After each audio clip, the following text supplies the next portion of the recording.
Hello guys, birthday ng biyanan ko today. Tapos yon nagbigay ako ng gifts sa kanya. Tapos ito, ino-open na nga niya. Tingnan natin guys kung magustuhan ba ng biyanan kong Norwegian yung aking gifts. At tingnan natin kung ano yung nasa loob ng gifts na to.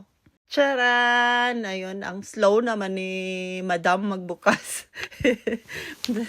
Ayun, ay, ang bagal naman. Ayan, bilisan mo, mama. Ano ba yan?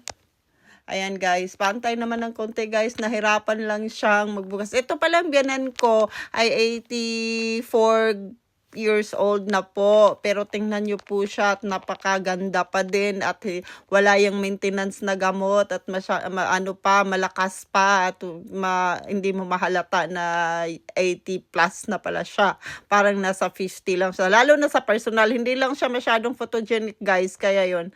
Ayan, tingnan natin. Taran! Parang mukha siyang damit. Oops.